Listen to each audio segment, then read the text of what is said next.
اہل بیت اطہار میں سے حضرت امام علی مقام سیدنا امام حسین علیہ السلام کی نسل پاک سے ہیں، اور آپ کی ولادت باسعادت 10 ربیع الثانی شریف اور 232 ہجری میں ہوئی۔ تو 10 ربیع الثانی تھی، رات 11ویں تھی، دن 10واں اور رات 11ویں، اور چونکہ رات 11ویں تھی اور یہ بھی نسبت رہی کہ آپ امام بھی 11ویں ہی قرار پائے۔ اس طرح ہے کہ جس دور میں آپ تشریف لائے ہیں وہ دور انتہائی اپنے دور میں شہرت اور عظمت رکھنے والے ائمہ محدثین کا تھا۔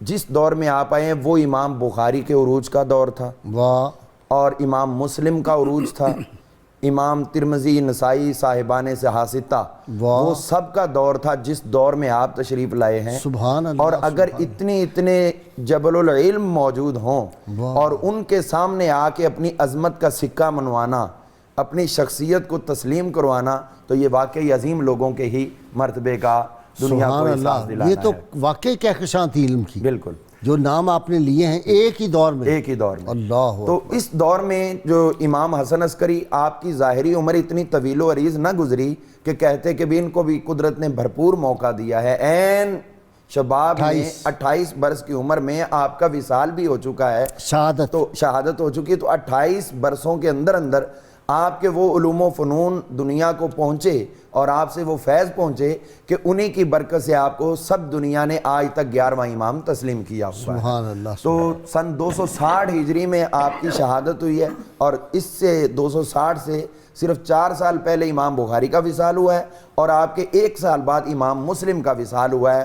تو یہ میں عرض کر رہا ہوں کہ اتنا یہ بڑی عروج اعلیٰ کا بات کی دور آپ ہے۔ نے، ماشاء اللہ۔ تو اب دیکھیے حضرت امام حسن عسکری علیہ السلام، آپ جو ہیں وہ جو نبی کریم علیہ السلام کی طرف سے نور معرفت تھا، جو سلسلہ در سلسلہ، نسل در سلسلہ نسل، الذہب، جی بالکل، سلسلہ الذہب، یہ چلتا ہوا آپ تک پہنچا ہے۔ تو بے شمار علوم اور فنون آپ کو وہبی طور پر عطا کر دیے گئے، اور پیدائشی طور پر اللہ تعالیٰ آپ کی حفاظت فرماتا رہا۔ دنیا کے ہر قسم کے جو جس کے اندر کوئی بھی بچ نہیں سکتا، آپ اس میں بچتے آئے ہیں، اور اس میں اللہ تعالیٰ کی ذات خود آپ کی حفاظت فرماتی رہی ہے۔ آپ دیکھیے کہ بچپن میں ہم ان بزرگوں کی باتیں کر رہے ہیں تو باتیں اس لیے کرتے ہیں تاکہ دلوں کو تسکین بھی ہو اور ان کی راہ پکڑنے کا جذبہ بھی دل میں پیدا ہو۔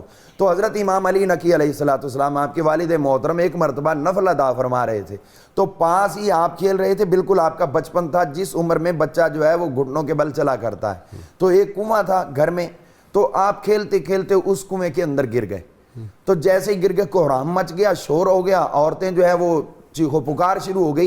لیکن دیکھیے کہ حضرت امام علی نقی علیہ السلام، آپ اللہ کے حضور حاضر ہیں، اس نماز کے اندر ذرہ بھر بھی فرق نہیں آیا، اسی طرح ادا فرماتے رہے۔ اور حالانکہ جتنا شور تھا، یہ وہ ہستی تھی جو 11ویں امام بننے والے تھے، لیکن ان کی توجہ اللہ تھی، دنیا کا کوئی بھی۔ ان کو بچپن میں ہی امامت مل گئی تھی؟ جی آپ نے عطا فرما دی تھی۔ تو ان کو دنیا کا ہم دیکھتے ہیں کہ جب امام علی مقام امام حسین علیہ السلام کربلا میں تھے تو وہ تلواریں بھی ان کا سر جھکنے سے نہ روک سکیں، تو یہ انہی کی نسل سے تھے امام علی نقی بھی۔ تو بیٹا اگر گر رہا ہے، شور مچ رہا ہے، تو بھی ان کی جو ہے وہ توجہ نہیں ہٹ رہی اللہ کی عبادت سے۔ لیکن پھر یہ ڈوبے نہیں۔ اس کے بعد یہ ہوا کہ جیسے ہی آپ نماز سے فارغ ہوئے، اب لوگوں کو تو نظر نہیں آ رہے تھے، لیکن جیسے ہی آپ منڈیر پر تشریف لائے تو دیکھا کہ پانی بڑھنا شروع ہوا ہے۔ جیسے چھوٹے بچے، ہم چھوٹا سا ایک حوض یا ایک ٹب رکھ لیتے ہیں، اس میں بچے کھیلتے ہیں، امام حسن عسکری علیہ السلام اس پانی کے اندر اسی طرح کھیل رہے ہیں، اور وہ پھر پانی بلند ہوتا ہوتا وہ یہاں تک پہنچا کہ آپ اس کنویں کے منڈیر کے برابر آئے تو نکال لیا گیا۔ غازی صاحب یہی بات ایک قابل غور ہے کہ یہ پانی کی کیا جرت ہے، ادھر کربلا دیکھیں، ادھر یہ ہے، وہ سر پٹکتا رہا، اجازت نہیں ملی۔ اجازت جی، تیری نسل پاک میں ہے بچہ بچہ نور کا، تو ہے عین نور، تیرا سب گھرانہ نور کا۔ بسم اللہ الرحمن الرحیم۔ جی ارشاد۔ خطرہ کوئی نہیں مجھے کسی زوال کا، واہ، میں دیوانہ ہوں محمد کی آل کا۔ سبحان اللہ، واہ واہ واہ، سبحان اللہ، سبحان اللہ۔ آپ حضرت حسن عسکری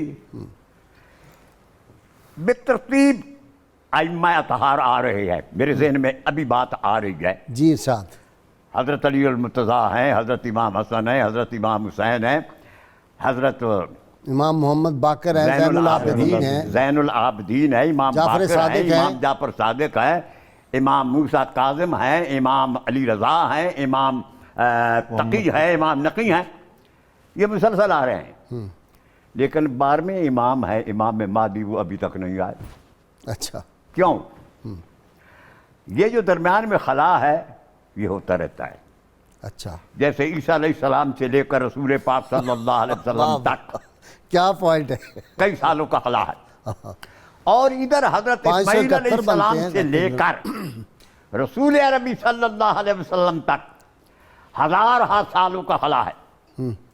یہ خلا جو ہوتا ہے اس لیے ہوتا ہے کہ وہی ہستی کسی ایسی ہستی کے انتظار میں رہتی ہے اور وہ پر کرتی رہتی ہے اس خلا کو. جس سے میں یہ کہنا چاہتا ہوں کہ حسن عسکری کا وہ مقام ولایت ہے اور امامت ہے کہ امام مہدی علیہ السلام کے آنے تک ان کی جو نورانیت ہے اور جو ان کی ولایت فیض ہے وہ سارے زمانے کو پر رکھتی ہے. واہ واہ واہ واہ واہ واہ واہ واہ، سبحان اللہ سبحان اللہ. اس وقت ان کا فیض ہے، ان کا فیض. یہ پر کیے ہوئے ہے جب تک امام مہدی کا ظہور نہیں ہونا. اور کوئی بھی ایسا امام نہیں ہے جس کا اب بھی فیض جاری اور ساری نہ ہو. ٹھیک. اور ائمہ طہار میں سے پہلے جو ہیں مولا کائنات ہیں، باب مدینۃ العلم ہیں، لحموں کا لحمی ہے، جسموں کا جسمی ہے. مہر علی شاہ صاحب نے آگے کہہ دیا لحموں کا لحمی جسموں کا جسمی فرق نہیں مابین پیا. اور میرے دادا پیر حضور قطب علی شاہ صاحب سید قطب الاقطاب پیر محلوی وہ فرماتے ہیں الف میم عین ایک سبھی ہے فرق نہ جانو زیر زبر کا. یعنی ان کا نور ایک ہے، ان کی حقیقت ایک ہے، ان کے تجلیات اور انوارات جو خدا تعالیٰ کی طرف سے ان حضرات کو حاصل ہوتے ہیں ان میں خصوصیت پائی جاتی ہے. ان میں وہ جو خصوصیت ہے وہ سارے عالم کو القطب یملأ الکون، کتب وہ ہوتا ہے جو سارے زمانے کو پر ہو. اگر ساری کائنات کو ایک وجود تصور کیا جائے تو وہ کتب بنتا ہے. اور کتب سے کوئی کتب اقطاب ہے، کوئی کتب ارشاد ہے، اور سب ائمہ اطہار کے تابع ہے، خواہ وہ اقطاب ہوں، خواہ وہ اغواث ہوں، خواہ وہ ابدال ہوں. آج اگر ابدال ہے یا اقطاب ہے یا اغواث ہے ان کو بھی جو نورانیت اور ولایت اور مقام اور مراتب اور مدارج اور اسرارات اور انوارات ان پر کھل رہے ہیں، ان کی روحیں پاک ہے اللہ تعالیٰ کی مہربانی سے جو فیوزات و برکات سے ساری دنیا کو بہرہ کر رہی ہے. سبحان اللہ. ان میں حضرت حسن عسکری علیہ السلام علی نبینا و علیہ السلام یہ کہتے ہیں کہ حضور کا بھی نام آ جائے کہ ہمارے نبی پر بھی اور ان پر بھی صلاۃ و سلام ہو. تو جب حضور کا نام آتا ہے تو تصور تو ان کا آتا ہے. میں کر رہا تھا ان سے تصور میں گفتگو، دنیا سمجھ رہی تھی کہ دیوانہ ہو گیا. ایک اور بات ہے کہ حضرت حسن یوں محسوس ہوتا ہے کہ یہ سیدنا امام حسن علیہ السلام کا نور مطلق ہے. ان کا نام بھی ظاہری حسن بھی بے پناہ جی؟ اللہ نے جمال بھی بے کمال دیا تھا. دماغ جمال با کمال دیا تھا. جماعت جمال یہ تو سب سراپا جمال ہوتے ہیں. اللہ حدیث پاک میں ہے ان اللہ جمیل ویحب الجمال، اللہ جمیل ہے اور جمال کو پسند کرتا ہے. جب اس قدر ان کے مراتب ہیں تو یہ جمیل ہیں تبھی جمال نے ان کو پسند کر رکھا ہے. اللہ تعالیٰ جمال ہے اور جمیل کو پسند کرتا ہے. اور اگر بنظر غیر دیکھا جائے تو ذرہ ذرہ میں ان کے تجلیات جمیل نظر آتے ہیں. اگر کسی کا نام لیا جائے ائمہ طہار کا یا اصحاب مصطفیٰ کا تو صاحب نگاہ کے سامنے، صاحب مقام کے سامنے ان کی صورت آ جاتی ہے اور وہ مسکرا رہے ہوتے ہیں کہ اس نے میرا نام لیا. قبلہ غازی صاحب یوں نہ تصور کیا کریں کہ آپ ائمہ اطہار کا نام لیتے ہیں اور وہ دیکھتے نہیں ہیں یا سنتے نہیں ہیں، وہ مسکرا رہے ہوتے ہیں اور وہ مسکرا کر یہ ثابت کر رہے ہوتے ہیں کہ تو نے میرا نام لیا ہے، میں نے تیرا نام روشن کر دیا. واہ جی جناب. بسم اللہ الرحمن الرحیم. جی غازی صاحب امام حسن عسکری رضی اللہ تعالیٰ عنہ آپ نے جو اپنے بچپن کے ابتدائی 11 سال ہیں وہ اپنے والد امام علی نقی علیہ السلام کے پاس مدینہ طیبہ کے اندر گزارے، پھر اس کے بعد جو عراق کی طرف سفر ہوا اور قید و بند کی صورتیں اور کبھی نظر بندی، وہ صحبتیں آپ نے برداشت کیں، لیکن اس عرصے کے دوران بھی جو علمی اور روحانی کمالات امام حسن عسکری رضی اللہ تعالیٰ عنہ کو حاصل ہوئے وہ اپنی مثال آپ ہیں۔ آپ نے کفر اور الحاد کے اور اسی طرح دہریت کے خلاف بھی آپ نے بہت کام کیا، اور علمی طور پر بھی ان لوگوں کا رد کیا اور ان لوگوں کے خلاف تحریک بھی چلائی۔ اسی طرح اور بھی قرآن کے خلاف ایک بندہ بات سنا ہے، جی، اور اسی طرح جو علمی حوالوں سے بھی کسی نے کوئی اعتراض کیا تو آپ نے اس کا جواب دیا۔ آپ کو خبر ملی کہ ایک شخص کتاب لکھ رہا ہے اور اس کتاب کے اندر وہ قرآن مجید کی بعض آیات جن کے بارے میں وہ یہ ذکر کر رہا ہے کہ یہ آپس میں ٹکراتی ہیں اور ان میں تناقض ہے، تو آپ کو جب یہ خبر ملی تو اس کے کچھ شاگرد آپ کے پاس آئے تو آپ نے فرمایا کہ تم اپنے استاد سے جا کر یہ بات کہو کہ کیا کلام عرب کے اندر ایسی مثالیں نہیں ہیں کہ ایک ہی لفظ کے 2 معنی ہوتے ہیں، ایک جگہ پر ایک لفظ کا اور معنی ہے، دوسری جگہ اس کا اور معنی ہوتا ہے، تو اگر ہم ان آیات میں ایک لفظ کا اور دوسرا معنی لے لیں تو یہ تناقض ٹکراؤ نہیں ہوگا، تو اس لیے وہ کتاب نہ لکھے بلکہ آپ نے کلام عرب سے اس کی مثالیں بھی دی، شواہد بھی پیش کیے۔ جب وہ شاگرد اپنے استاد کے پاس گئے اور انہوں نے جا کر کہا کہ آپ جو کتاب لکھ رہے ہیں اور یہ ثابت کر رہے ہیں کہ قرآن مجید کی بعض آیات آپس میں ٹکراتی ہیں، جبکہ کلام عرب کے اندر ایک ہی لفظ کے 2 معنی بھی ہوتے ہیں، 3 معنی بھی ہوتے ہیں، تو اس نے پوچھا کہ یہ بات جو تم نے کی ہے یہ تمہاری علمی قابلیت کے ساتھ میں مماثلت نہیں ہے، کس نے کہا ہے سے بلند تر بات ہاں جی یہ بات کس نے کہی ہے تم سے؟ تو انہوں نے اصرار کے بعد بتایا کہ یہ بات امام حسن عسکری علیہ السلام نے ہم سے کہی ہے، تو استاد نے کہا کہ ان کا گھرانہ ہی یہ بات کر سکتا ہے، کیونکہ جو علمی مقام رب نے انہیں عطا کیا، اس کے بعد وہ جو نسخہ اور جو مواد لکھا گیا تھا اس کو تلف کر دیا گیا اور توبہ کی کہ آج کے بعد میں اس حوالے سے کوئی بات نہیں لکھوں گا۔ علم لدنی ان کو حاصل ہوتا ہے۔ امام حسن عسکری علیہ السلام نے اس حوالے سے بہت کام کیا، دہریت کا، الحاد کے خلاف جو لوگ اکٹھے ہوئے تھے پرچار کیا۔ پھر آپ کی کرامات ہیں، وہ بارش والا بھی ایک واقعہ ہے میرے ذہن میں۔ جی غازی صاحب، جو آپ کی کرامات ہیں وہ بھی بے مثل و بے مثال ہیں۔ آپ قید و بند کی صحبتوں میں قحط سالی ہے اور اس وقت نماز استسقاء کا حکم دیا بادشاہ وقت کی طرف سے، 3 دن تک نماز ادا کی گئی، دعا کی گئی، بارش نہ ہوئی۔ ایک یہودی راہب نکلا، اس نے جب دعا کی تو بارش ہو گئی، لوگ جو مسلمان تھے وہ گمراہی میں مبتلا ہونا شروع ہو گئے کہ یہ کیا ہوا، تو اس وقت پھر بادشاہ وقت نے آپ کو لکھا کہ اے امام حسن عسکری اپنے نانا کی امت کو آپ آ کر بچائیں، رجوع کیا آپ کی طرف، جب آپ آئے جی بالکل بڑوں کو کرنا پڑتا ہے۔ اصل بات یہ ہے کہ خانوادہ اہل بیت کا ایک بھی فرد جس دور میں موجود رہا وہ اس دور کے بادشاہوں حکمرانوں کو اس لیے کھٹکتا رہا کہ یہ کہیں ہماری تباہی کا اور ہماری حکومت کے خاتمے کا سبب نہ بنے۔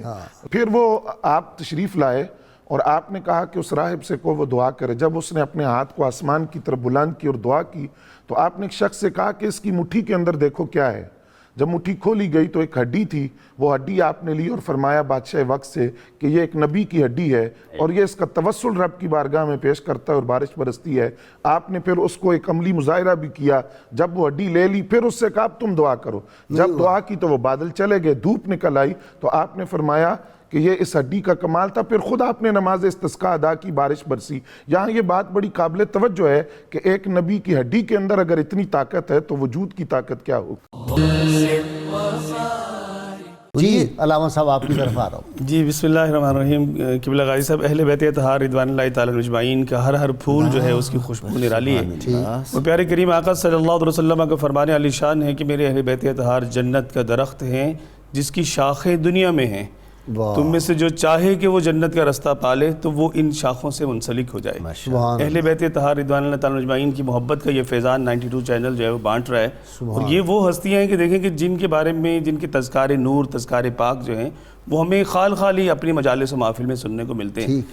آپ رضی اللہ تعالیٰ عنہ کا علم و فضل اور زہد و تقوی کا یہ عالم ہے کہ جب آپ بستر مرگ پر ہیں اس وقت بھی کہ جب شدت کی تکلیف ہے، کرب ہے، تو آپ کی تہجد کی نماز قضا نہیں ہے۔ جمعۃ المبارک شب جمعہ ہے، نماز تہجد ادا فرماتے ہیں، نماز فجر اپنے بستر میں ادا فرما رہے ہیں، اور یہ وہ سبق، وہ پیغام ہے اہل بیت اطہار رضوان اللہ تعالیٰ عنہم کی محبت کا دم بھرنے والوں کے لیے کہ انہوں نے اپنی پاکیزہ زندگیاں۔ کہ جیل میں رہے، جہاں جہاں بھی قید کیا، اور وہ بادشاہ جو تھے وہ تلاش کرتے تھے کہ ظالم جیلر کون سا ہے، جیل سپرنٹینڈنٹ جو سب سے ظالم ہو اس کو متعین کرتے تھے.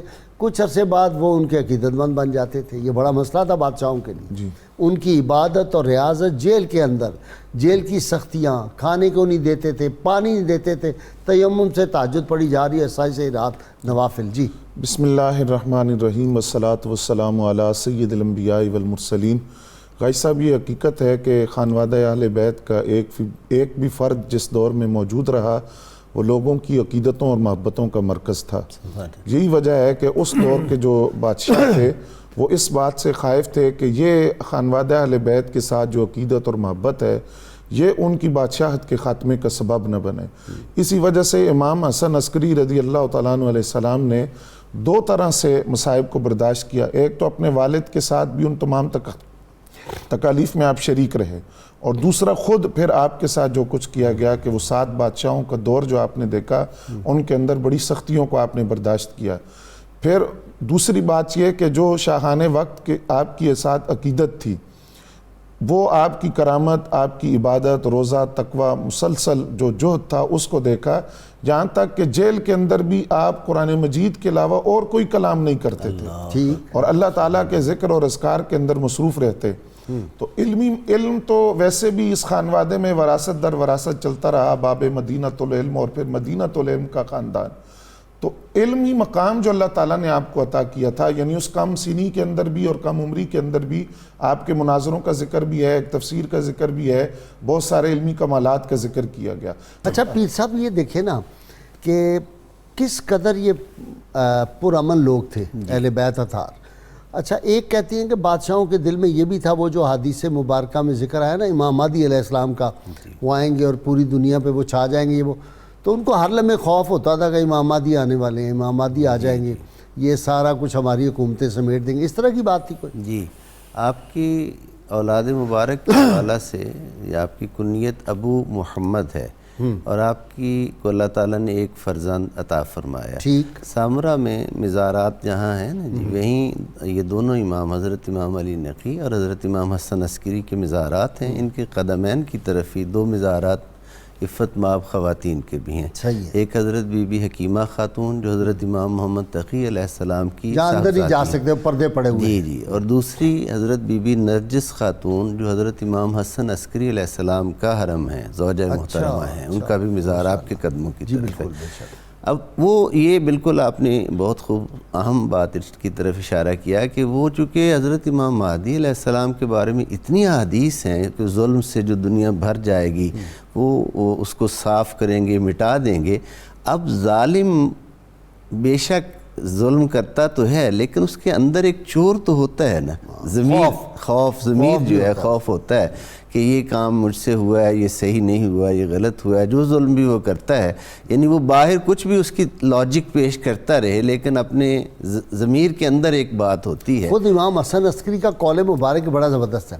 آپ فرماتے ہیں کہ حسد کرنے والا اور کینہ رکھنے والا جو اس کو سکون نہیں ملتا، سکون نہیں ملتا. تو چونکہ اہل بیت اطہار سے جو کینہ بغض رکھے گا اس کو کیسے سکون مل سکتا ہے؟ اور اس میں ایک اور وجہ جو ہے، اس کا پہلو ایک عرض میں یہ کرنا چاہوں گا کہ بسا اوقات یہ جو مظالم کروائے جاتے تھے اس میں شاہانہ وقت کے مزاج کے ساتھ ساتھ جو حاشیہ نشین ہوتے تھے ان کا بہت زیادہ دخل ہوتا تھا.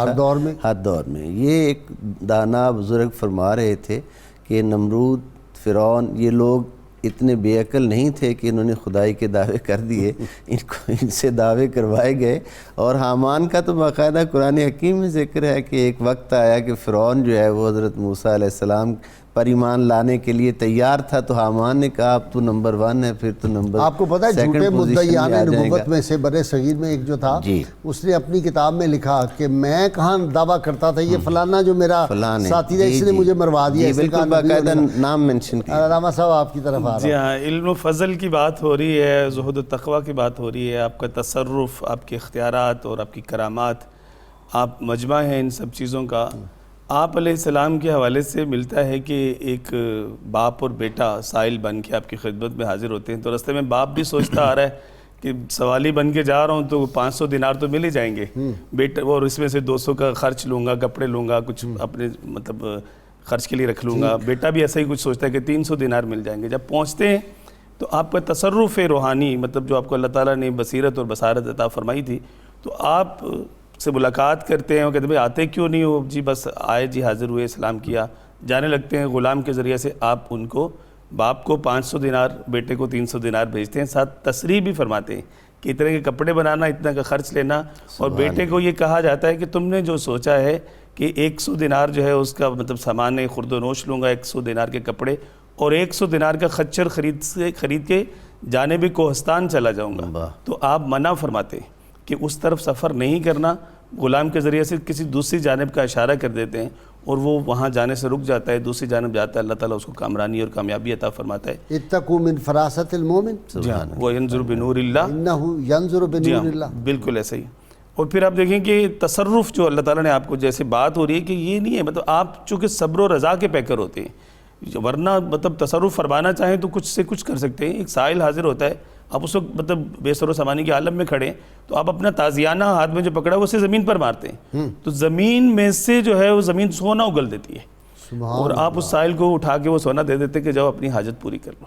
واہ واہ. اسی طرح مطلب آپ علیہ السلام کی زندگی کو جب ہم دیکھتے ہیں تو آپ کی اس قسم کی دیگر کرامات میں جو مشہور کرامات ہیں, ایک شخص نے آپ کو ایک عریضہ بھیجا, اس میں کچھ مسائل لکھ بھیجے کہ حضرت اس کا کچھ جواب دے دیجیے. اور بعد میں جب عریضہ چلا گیا تو سوچنے لگا کہ اوہ مجھے تو چوتھے روز جو بخار ہوتا ہے, چوتھی یا بخار جو ہوتا ہے, اس کے بارے میں بھی عرض کرنا تھا کہ اس کا کوئی علاج بھی تجویز فرما دیں یا دم فرما دیں. عریضہ پہنچتا ہے, آپ اس کے سوالوں کو جواب لکھتے ہیں اور ساتھ نیچے معان لکھ دیتے ہیں کہ آپ جو سوال پوچھنا بھول گئے چوتھے کے بخار کے حوالے سے, تو اس کا جواب بھی عرض کیے دیتا ہوں کہ قلنا یا نارکونی بردم و سلام علی ابراہیم. یہ آیت اگر کاغذ پہ لکھ کے بخار زدہ کو پلائی جائے تو اللہ تعالیٰ اس کے بخار میں اس کو شفا. اچھا دیکھیں بشارت, یہ دو بزرگوں کے قول میرے سامنے, ایک حضرت ابو انیس محمد برکت علی صاحب رحمہ اللہ, ان کو بھی ایک حکمران نے جا کے کہا کہ حضرت کچھ خدمت بتائے, میں کروں آپ کی خانقاہ کی فلاں. انہوں نے کہا یار ہمیں ضرورت نہیں, اللہ کی جیب میں ہمارا ہاتھ ہوتا ہے. یہی بات خواجہ صادق صاحب, وہ جو آزاد کشمیر والے مساجد بنانے والے, مساجد بنانے والے, مساجد جنہوں نے بہت بنائی ہیں, وہ جگہ کا نام گلہار شریف, کوٹلی گلہار شریف. ان کو بھی ایک دفعہ ایک حکمران نے بندے بھیجے, تو انہوں نے کہا جناب ہم آپ کی مدد کرتے ہیں, فلاں کرتے ہیں. کہتے ہیں انہوں نے مسلح اٹھایا نا, تو نیچے دیکھا لال و جواہر جو تھے ان کا ایک دریا بہہ رہا تھا. انہوں نے کہا یار ہمارا ہاتھ اللہ کی جیب میں ہوتا ہے, ہمیں کوئی کسی سے ضرورت نہیں. وہ کیا ہے, تخت سکندری پر وہ تھوکتے نہیں ہیں, بستر لگا ہوا ہے جن کا تیری گلی. یہ تو وہ ہستیاں عام اولیاء کرام کی بات, اور وہ جن کی رگوں میں وہ نور مصطفیٰ صلی اللہ علیہ وسلم ہو, اور اللہ الموتی وان القاسم کے الفاظ آتے ہیں حدیث میں, تو وہ تو جو قاسم نعمت ہے, قاسم نعمت کے آگے ہاتھ ان کے ہاتھ میں ہوتے ہیں. بالکل جی غازی صاحب, ایسا ہی ہے. یہ اس خاندان کے فرد ہیں کہ جن کی سخاوت اور جن کا کرم اور لجپالی جو ہے وہ وراثت در وراثت اور سینہ در سینہ چلتی رہی. اور یہی وجہ ہے سید کی ایک نشانی یہ بھی ہوتی ہے سچے سید کی, جی بالکل, کہ وہ سخی ہوتا ہے اور احسان مند ہوتا ہے. دو باتیں. دوسری بات غازی صاحب, وہ کالر نے بات کی کہ اس وقت لوگ موجود تھے لیکن لوگوں نے بدلہ نہیں لیا. اس کی بنیادی وجہ یہ ہے کہ یہ بھی نشانی ہے خانوادہ رسول کی کہ وہ کبھی اپنی ذات کے لیے انتقام نہیں لیتے. جیسا کہ حضرت داتا صاحب نے امام حسن مجتبیٰ علیہ السلام کا واقعہ لکھا ہے کہ ایک شخص نے آپ کو گالی دی تھی, تو آپ نے اس کو جواب نہیں دیا. وہ بات بڑھتی بڑھتی کہاں سے کہاں تک پہنچ گئی, آپ خاموشی سے سنتے رہے. اس کے بعد جو جملہ آپ نے اس کو کہا تھا, آپ نے فرمایا تیرا پیٹ خالی ہے, تو بھوکا ہے اور پیاسا ہے, اس وجہ سے تو گالیاں دے رہا ہے. گالی جو دیتا ہے وہ اصل میں بھوکا ہوتا ہے. آپ نے چاندی کا پیالہ اس کو لا کر دیا اور معذرت کی ساتھ کہ میرے پاس اس وقت یہی ہے, اس کے علاوہ اور کچھ ہوتا تو وہ میں بھی تمہیں وہ بھی دے دیتا. تو اب اس نے جب وہ چاندی کا پیالہ مل گیا تو اب گالیاں دینا روک کر فوراً اس نے کہا کہ میں گواہی دیتا ہوں آپ اللہ کے رسول کے بیٹے ہیں. اب یہاں مجھے یہ بات سمجھ آتی ہے کہ وہ لوگ جنہوں نے ان سے عداوت کی, جنہوں نے گالیاں دی, وہ بھی ان کے کرم سے محروم نہیں رہے. جب وہ ان کے کرم سے محروم نہیں رہے تو وہ لوگ جو ان سے محبت کرتے ہیں ان پر کرم کا عالم کیا ہوگا, ان کے ساتھ ان کی سخاوت کا عالم کیا ہوگا. امام یوسف نبہانی نے پہلے ایک شکوہ کیا ہے. وہ شکوہ یہ ہے کہ وہ کہتے ہیں کہ مصنفین نے حضرت امام حسن عسکری کا تذکرہ بہت تھوڑا کیا ہے. دوسرا ان کی بہت ساری کرامات کو چھوڑ گئے ہیں. اب وہ لکھتے ہیں کہ ان کی ایک کرامت کو تو میں نے خود دیکھا کہ جب میں ان کے مزار اقدس پر گیا, ان کی قبر پر حاضر ہوا, تو مجھے وہ روحانی کیفیت نصیب ہوئی جو اس سے پہلے ایک مرتبہ مجھے نصیب ہوئی تھی. اچھا جی پیر صاحب, یہ آپ کی طرف دو وجہ ہیں. ایک وجہ جو پیچھے آج سے کچھ صدیاں پہلے یا کچھ عرصہ پہلے ہے, اس کی ایک وجہ تو یہ ہے کہ ذرائع وہ حاصل نہیں تھے, جو کام کم ہوا. دوسرا یہ کہ بالکل میں 100% آپ کی بات سے بھی اور علامہ یوسف نبہانی علیہ رحمت کی بات سے بھی 100% اتفاق کرتا ہوں کہ ہم درود میں تو اللہم صلی علی محمد وعلی آل محمد پڑھتے ہیں, لیکن ہم نے آل محمد صلی اللہ علیہ وآلہ وسلم کو اس طرح پہچانا نہیں ہے جس طرح پہچاننے اچھا کا جی. حق ہے. دوسرا پیر صاحب, جی جانور بھی ان کو پہچانتے ہیں, پرندے بھی پہچانتے ہیں, شجر و حسب بھی آپ کا پہچانتے ہیں. کشف کیا غضب کا کشف ہے جی, میں اسی پہ آ رہا تھا کہ مستعین باللہ یہ بھی انہی کا کرم ہے. جی بے شک. یہ جو ہم ان سے عقیدت رکھتے ہیں, ان سے ہماری غلامی کی نسبت ہے, اس کی وجہ سے اللہ تعالیٰ خود بخود وہ چیزیں آشکار کرتے چلے جاتے ہیں. مستعین نے ایک گھوڑا خریدا, مشہور ہے, تذکرہ ہم کر چکے ہیں پچھلے پروگراموں میں, لیکن میں تازہ کرنا چاہ رہا ہوں. گھوڑا خریدا, وہ سرکش تھا گھوڑا, اس پہ کوئی بھی سواری جو ہے نہیں کر سکتا تھا. لوگوں نے کہا یہ تو مسئلہ ہی حل ہو گیا, ایک تیر سے 2 شکار ہوتے ہیں. مولا امام حسن عسکری علیہ السلام کو بلاؤ اور کہو کہ سواری کریں, اگر سوار ہو گئے تو گھوڑا رام ہو جائے گا, اگر سوار نہ ہو سکے ان کو اذیت پہنچے گی, چوٹ لگے گی, ٹھیک ہے, یا شہید ہو جائیں گے. شہید ہو جائیں گے جی, شہید ہو جائیں گے. اب یہ وہ فیض آ رہا ہے جو قصوہ کا فیض ہے.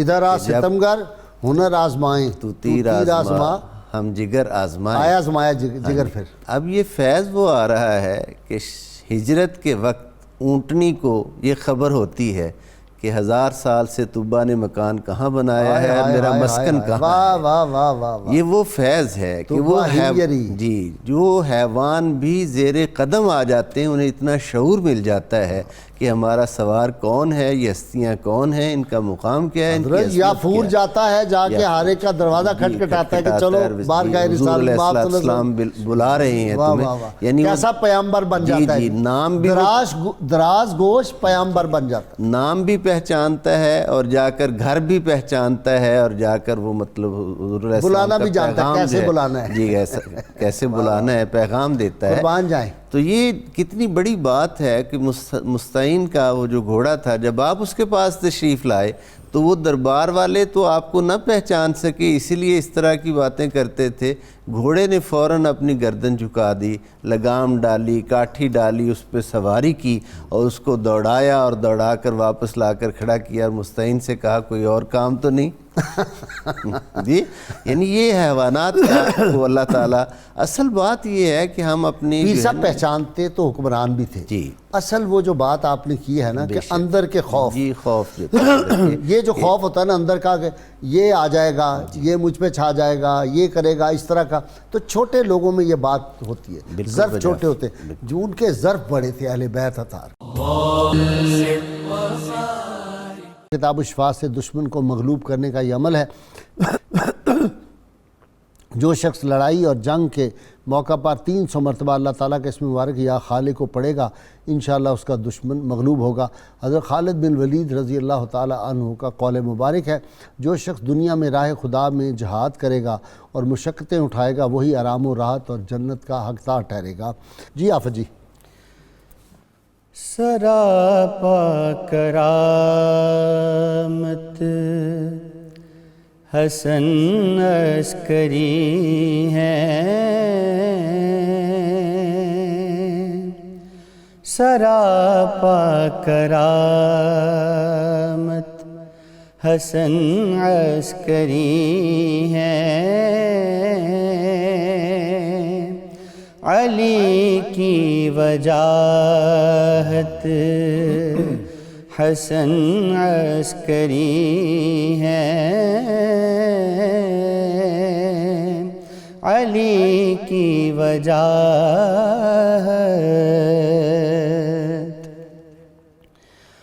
گلے گلشن مصطفیٰ نوری پہ کر گلے گلشن مصطفیٰ نوری پہ کر جمال سیادت حسن عسکری ہے جمال سیادت حسن عسکری ہے جمال سیادت ہے رہبر سبھی اولیاء اصفیاء کے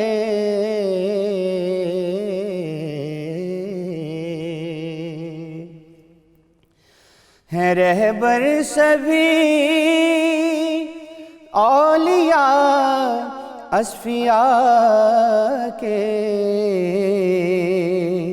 امیر ولایت حسن عسکری ہے امیر ولایت ہوئی فرض ساجد ہے جن کی مودت